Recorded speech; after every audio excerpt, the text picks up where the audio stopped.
Meus irmãos, nós vamos começar o nosso encontro nesta noite com uma palavra de oração, pedindo a presença de nosso Pai eterno, Deus de amor e de infinita bondade, que Ele nos alcance onde quer que estejamos. Cada um de nós, cada um que aqui está conosco, reunido aqui, conectados por esse instrumento que é a informática, mas que o Espírito Santo, que não conhece limites nem distâncias, ele possa nos envolver a todos e que todos possamos nos sentir próximos, não apenas uns dos outros, mas próximos de Deus. Que esse seja o sentimento, o entendimento, o coração de todos nós. Busquemos a face do Senhor numa palavra de oração. Vamos pedir a Ele que esteja conosco, que receba a nossa busca, a nossa vontade de adorar, o nosso culto a Ele, em nome e para a glória de Jesus, o nosso Salvador. Vamos orar? Ó Deus eterno, muito obrigado, Senhor, pelo privilégio que temos de nos reunir, assentados ao redor de Tua palavra, para buscar de Ti sabedoria, entendimento, aprendizado. Que o Teu Espírito Santo seja, de fato, aquele que nos conecte uns aos outros. Que possamos sentir a presença, não apenas Tua, ó Deus, mas a presença de todos os que estão vinculados e ligados a nós neste instante. Para a honra e glória do Teu nome, no nome de Cristo Jesus. Amém. Que seja assim, meus irmãos, que estejamos juntos e que o Espírito Santo de Deus chegue aí perto de vocês, onde vocês estão. Hoje eu gostaria de compartilhar com vocês um dos textos bíblicos que, para mim, tem um impacto mais impressionante. Ele tem um conteúdo que mistura espiritualidade, direito e psicologia. Eu acredito que esses três elementos estão em comunicação nesse texto, que me parece extremamente interessante, e eu gostaria de compartilhá-lo com vocês. Eu gostaria de dividi-lo com vocês. É o texto do Evangelho de João, no capítulo 8, que narra a história da mulher que fora flagrada em adultério. Então, eu gostaria de colocar esse texto para que pudéssemos compartilhá-lo. O texto de João, capítulo 8. João, capítulo 8. A mulher que foi flagrada em adultério. Ele aparece para você aí na tela, eu espero que todos possam ver. E diz assim: Jesus, entretanto, foi para o Monte das Oliveiras. De madrugada, voltou novamente para o templo, e todo o povo ia ter com ele, e assentado os ensinava. E assentado os ensinava. Para mim, esse é o primeiro ponto que me chama a atenção. E que, na maioria das pessoas, sequer pensa sobre esse aspecto. Jesus, sempre que ensinava, ensinava sentado. Jesus não falava em pé. E isso tinha uma razão. Ele fazia a diferença entre a leitura dos textos sagrados, e aquelas falas que são as falas interpretativas dos homens. Então, Jesus seguia essa tradição, uma tradição judaica, que o rabino, quando falava sentado. Quando era lido um texto sagrado, ele se colocava de pé. Por exemplo, quando ele fez o Sermão da Montanha, em Mateus, capítulos 5, 6 e 7, ele proferiu o sermão assentado. Toda vez que Jesus falava, ele estava assentado. E eu acho isso extremamente interessante, porque não separa. Hoje, quando a gente vai ver os líderes no Oriente, eles também pregam sentados. Para mim, isso fala de um estado de ânimo, de igualdade entre as pessoas, que me parece bastante interessante. Mas o segundo aspecto que eu gostaria de chamar a atenção de vocês nesse texto é que Jesus, diz o texto, ensinava. Jesus, durante o seu ministério público, ele fez praticamente três coisas. Ele pregava, e aí há uma diferença entre pregação e ensino. A pregação é um anúncio de uma verdade eterna. Por exemplo, quando Jesus faz um sermão acerca das últimas coisas. Aquilo tem uma via de anunciação, de comunicação, meio que unilateral, dele para o povo. Enquanto quando ele ensina, e aí muda o verbo, já não é pregação, é ensino, e no ensino há uma relação em que Jesus responde a perguntas, interage com as pessoas que estão ao redor, ele conta parábolas e ouve o pedido para que essas parábolas sejam interpretadas e, por vezes, ele interpreta as parábolas que ele mesmo contou como parte do ensino. A terceira atividade de Jesus era relacionada a curas. Ele tinha um ministério de curas. Essas curas, elas se subdividem em dois tipos. Curas de enfermidades, Jesus curou leprosos, cegos, paralíticos, e curas também de possessões malignas, de espíritos malignos que invadiam e atormentavam as pessoas. Então, Jesus poderia ter assim o seu ministério resumido. Enquanto ele ia de aldeia em aldeia, de cidade em cidade, ele pregava, ele ensinava e ele curava as pessoas, libertando-as de enfermidades e influências espirituais malignas. Há uma quarta atividade que Jesus desenvolvia e que estendia o seu ministério a outras pessoas. Ele enviava os seus discípulos. Ora, uma vez ele enviou 12, outra vez ele enviou 70 discípulos, sempre de 2 em 2, para visitar as aldeias, os lugares para onde ele pretendia ir. Então, muitas vezes, os discípulos eram enviados antes dele, chegavam lá antes dele e preparavam o lugar. Eu acho que nós temos um modelo ministerial aí, um modelo ministerial que deveria ser seguido por todos nós. Esse modelo que é baseado nesses 3 ou 4 elementos, né? Na pregação, no ensino, na intercessão por curas e no envio de outras pessoas para fazerem o mesmo trabalho e assim a gente pudesse expandir o reino de Deus, a presença do amor de Deus em todos os lugares. Creio que há aqui um padrão que nós poderíamos observar. Voltando ao texto, o texto nos fala que Jesus, de madrugada, voltou novamente ao templo e todo o povo ia ter com ele e, assentado, os ensinava. Os escribas e fariseus trouxeram à sua presença uma mulher surpreendida em adultério. A palavra escriba que aparece aqui tem a ver com os copistas. Eram especialistas na letra da lei e tinham a função de copiar manuscritos, porque havia raridade de papel naquela época, os manuscritos eram copiados em pergaminhos ou papiros. Então, os escribas, eles tinham como profissão a cópia dos livros da lei. E os fariseus eram a seita mais popular dos dias de Jesus. Eles eram conhecidos pelo seu zelo à lei. Eram figuras legalistas, figuras que buscavam lembrar e anunciar o tempo todo os muitos mandamentos a serem observados. Frequentemente, nos evangelhos, nós encontramos essas duas figuras unidas, escribas e fariseus.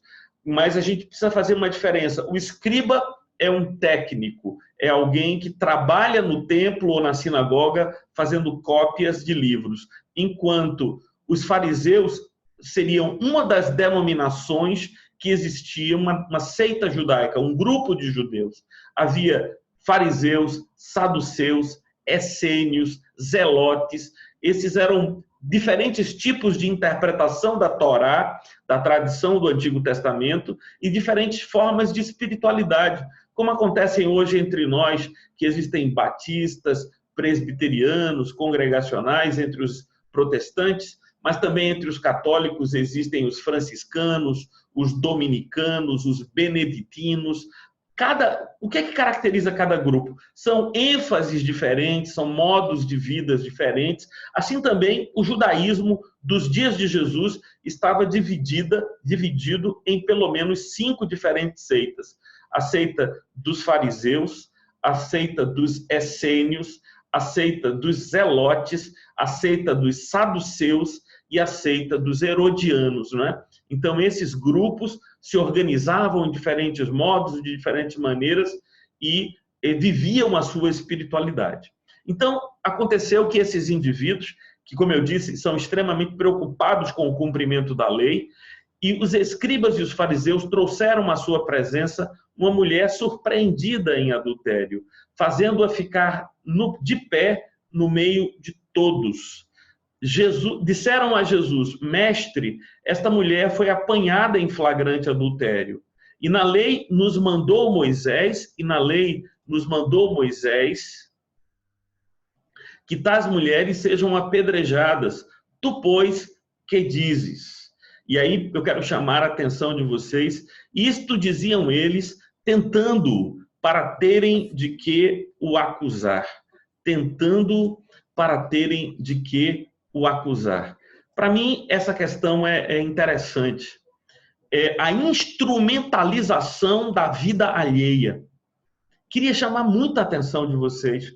Como é que esses caras pegam o drama de uma pessoa, de um ser humano, que foi encontrada, flagrada em um erro, e trazem essa pessoa para um lugar público? Lembrem-se que no capítulo 7 estava celebrando-se a festa dos tabernáculos. Jerusalém estava cheia de pessoas, o templo também lotado de pessoas. Jesus estava pregando, provavelmente ele estava pregando ali no átrio dos gentios, né? No átrio mais externo do templo. E eles trouxeram essa mulher e colocaram a mulher, jogaram a mulher na presença de Jesus e disseram: esta mulher foi flagrada em adultério. E diz a lei de Moisés que tais mulheres devem ser apedrejadas. E há aqui 3 observações a fazer. A primeira observação é essa: a instrumentalização da vida humana para servir a outros propósitos. O texto nos disse, no versículo 6, que eles fizeram isso para pôr Jesus à prova, para tentarem a Jesus. Mas como pode ser assim? Como a gente pode achar que uma vida, um drama, uma história pode ser utilizada para atingir a outros propósitos? Mas, infelizmente, meus irmãos, nós também poderíamos ser acusados da mesma falta, do mesmo equívoco, do mesmo erro, porque muitas vezes nós utilizamos as pessoas como instrumentos, como veículos, através do qual queremos realizar determinados propósitos. Vemos as pessoas como meios para alcançar fins. Jesus jamais viu quem quer que seja como um meio. Todo ser humano, na leitura e no olhar de Jesus, é um fim em si mesmo. Então, essa é a primeira coisa dramática que eu percebo aí. Porque os fariseus e os escribas, ao trazerem aquela mulher, não estavam nem preocupados com ela, nem preocupados com Jesus, nem preocupados com a multidão que via aquela cena toda. Apenas queriam usar aquele momento para colocar Jesus à prova. A segunda coisa que eu acho estranho nesse texto é que eles estão fazendo uma citação do livro de Deuteronômio. E no livro de Deuteronômio está dito que deveriam ser apedrejados aqueles que fossem flagrados em adultério. Contudo, não é isso que eles citam. Eles fazem uma interpretação do texto partida. Vejam o que eles dizem a Jesus. E na lei nos mandou Moisés que tais mulheres fossem apedrejadas. Não é isso que Moisés diz. Moisés não diz que as mulheres deveriam ser apedrejadas se fossem flagradas em adultério. A lei de Moisés dizia que aqueles que fossem flagrados em adultério. Então, há aqui um segundo aspecto que me chama a atenção, que é uma interpretação seletiva do texto para atingir determinados propósitos. Por alguma razão, eles não quiseram arrastar o homem que fora encontrado com ela em adultério à praça pública e à presença de Jesus no templo. Por alguma razão, eles preferiram liberar aquela pessoa, né? Aquele homem que estava com ela, provavelmente, possivelmente, eles preferiram liberar o homem e trazerem somente a mulher. E quando citam o texto para Jesus, o citam seletivamente. E aí a gente aprende uma segunda lição, que é o tanto de gente que faz leitura seletiva da Bíblia. E aí pega a Bíblia, a parte que lhe interessa, e ignora a parte que não lhes interessa. Me chama a atenção, por exemplo, quando eu ouço pregadores falando, por exemplo, lá dos textos do Antigo Testamento que condenam a homossexualidade, e há muitos textos que condenam a homossexualidade, que proíbem esta ou aquela atitude, né? Esta ou aquela atitude. mas esquecem que esses mesmos textos proíbem cortar o cabelo da têmpora, esse cabelo que cobre o canto, e ninguém liga sobre isso. Esses mesmos textos proíbem comer carne e leite, comer carne e sangue, e as pessoas comem estrogonofe, ou comem galinha cabidela. Não tem ninguém está preocupado com as regras, a não ser estas regras que condenam, que proíbem a homossexualidade. Essa leitura seletiva da Bíblia, essa interpretação seletiva da Bíblia, para cumprir propósitos moralistas, me parece absolutamente inconveniente. E a gente, mais uma vez, deve olhar para todo ser humano como sendo um fim em si mesmo e nunca um meio. Quando eu vejo essas pessoas levantando a bandeira da condenação da homossexualidade, estão transformando o drama de alguém cuja vida, cuja consciência, cuja compreensão está em crise com o seu próprio corpo, com a sua própria anatomia, e pegam essas pessoas para fazerem delas bandeiras de seu moralismo, de sua superioridade, para mostrar sabe lá a quem, para ganhar votos, para ganhar popularidade, para ganhar aplausos de uma multidão de também fariseus que estão à procura das mesmas coisas. Então, a nossa atitude deve ser diferente. Jesus revela algo impressionante nesse texto e eu quero enfatizar com vocês para isso, para esse ponto que eu acho interessantíssimo. Percebam, eles chegam, trazem essa mulher, colocam lá no meio de todos e dizem a Jesus: mestre, essa mulher foi apanhada em flagrante adultério e na lei nos mandou Moisés que tais mulheres sejam apedrejadas. Tu, pois, que dizes? E aí o texto no versículo 6, isto diziam eles tentando, para terem do que o acusar. Mas observem como é que termina o versículo 6. Mas Jesus, inclinando-se, escrevia na terra com um dedo. E ele não dá atenção a essas pessoas. O versículo 6 termina dizendo que Jesus tem um enorme fastio para essas acusações hipócritas. Jesus tem um desinteresse crônico em relação a todo mundo que chega na presença dele para acusar o erro dos outros. Jesus tem uma receptividade imensa para todo aquele que dele se aproxima confessando seus erros, confessando suas fraquezas e seus pecados, mas aqueles que chegam à presença de Jesus para imputar responsabilidade a terceiros, pessoas que estão ali para condenar e acusar, paciência. Jesus olha para essas pessoas com esse desinteresse. Ele está mais interessado no desenho que ele faz na areia, ele está mais interessado naquilo que ele escreve na areia ali do átrio dos gentios, do que nas aparentemente gravíssimas acusações que esses escribas e fariseus faziam. Não apenas ele está ali escrevendo com o dedo na terra, mas depois de ter dito aquela frase, que é a frase que todos conhecem, aquele que não tiver pecado, que atire a primeira pedra, veja o que diz o versículo 8 que ele foi fazer. E tornando a inclinar-se, continuou a escrever no chão. Eu acho isso muito interessante, né? Interessante esse desinteresse de Jesus pela acusação, pelo circo que as pessoas querem montar acerca da vida alheia. E aí eu gostaria de oferecer 2 conselhos, ou 2 lições que eu aprendo disso tudo. A primeira lição é que não dê auditório para quem lhe procura para falar mal dos outros.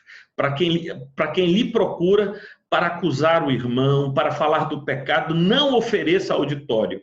Se não tiver um lugar onde você possa se assentar e escrever no chão, faça qualquer outra coisa, diga que está ocupado demais, porque é isso que eu aprendo com Jesus, a não dar palco, a não dar plateia, a não dar auditório para quem se aproxima de você para acusar outras pessoas. Em segundo lugar, eu aprendo que nem eu nem você deveríamos ser acusadores de nossos irmãos.